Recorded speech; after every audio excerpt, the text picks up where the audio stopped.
So we decided to go to Lagos a day early, and we are very glad we did because we had the travel day from hell. What should have been a 7-hour travel day turned into a 15.5-hour travel day. Wow, that was not fun.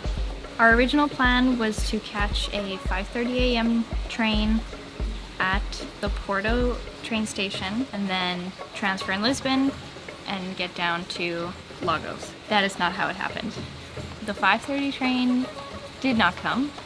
The 6:30 train did not come. And then I think we ended up getting on the 8:30 train. It's all because they're having a strike, the transportation people, and apparently the strike has been going on for over 10 years. And so we weren't even sure if we got down to Lisbon if we were going to be able to continue on to Lagos. But once we got to Lisbon, everything seemed peachy, and we got our tickets, and then we had to wait a bunch. Alright, we're in the mall. It's going to be a very long morning, so I'm hoping this pastel de nata cheers me up a bit. €1.30. Sign me up. And we made it to Lagos. So we were planning to be in Lagos around 2 p.m. and ended up getting there at 8 p.m. We checked into our hotel that we booked last minute. We didn't want to book one until we knew we were going to be in Lagos. So on our final train, we were booking it on the laptop, which was pretty funny. We got a really awesome one, and it felt like a resort. It was called Tivoli.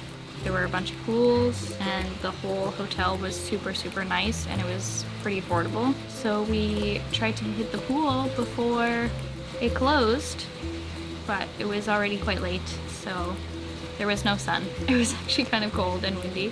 It was nice to be laying down and not rushing around with suitcases for an hour. We went to bed at 1 o'clock the night before, and we woke up at 4 a.m. We got maybe 2 hours of sleep, and because it was a whole day of stress and travel, we both felt really sick, we both felt really ill, lightheaded. We both developed coughs, and they've been lingering for a couple days ever since. That one travel day really wore us down. It really did. So we went for dinner. We were aiming for this one spot, but right next door to it was this other spot that was not as busy.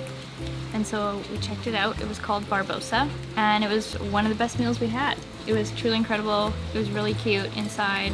We ended up getting a flaming chorizo sausage, which you actually have to flip yourself at the table, which was a fun experience, and it tasted incredible. We also got shrimp of some kind. It sounded like a salad, but when it came, it was actually just shrimp on greens with mango puree at the bottom. But they were the best shrimp we had on the trip so far. And we also got tartare because all the Google reviews said the tartare was incredible. We spent the whole day at the pool the next day at Tivoli. It was so nice to sit by the pool and not really do anything. We ended up not going in the pool though because we didn't have anywhere to shower and we had to walk to our next hotel. But it was really nice to do nothing in the middle of our trip. I think we really needed it. Nothing like another pastel de nata with breakfast. I've lost count of how many I've had.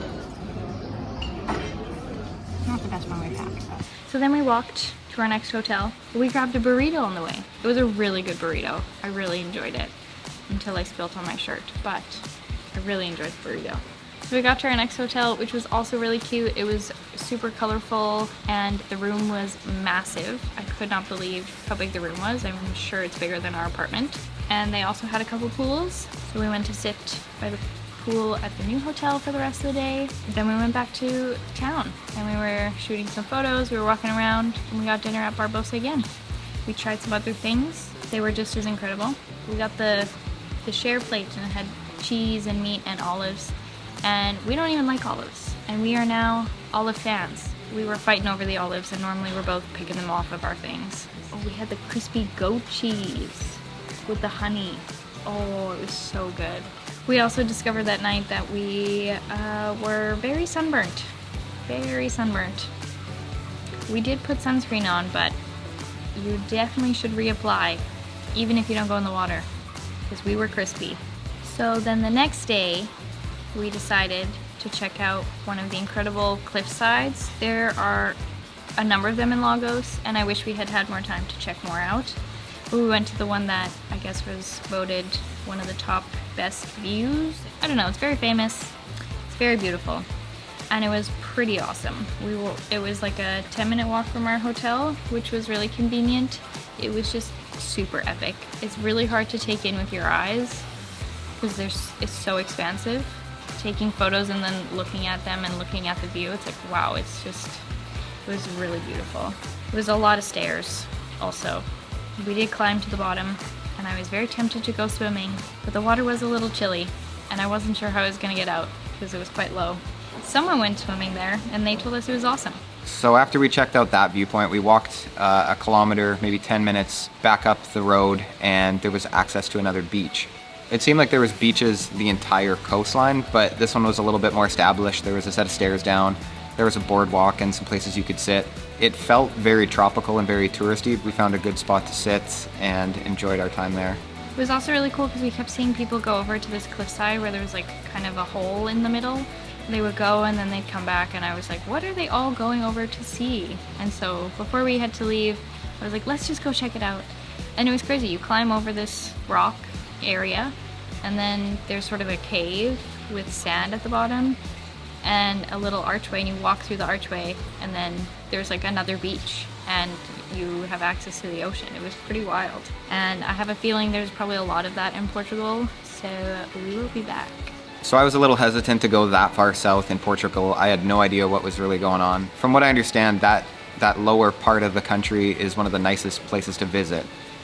Apparently it's all beaches and small town and good places to eat. It was a little difficult to get to the south. I think you're supposed to drive. We took a train, but it was very tourist heavy.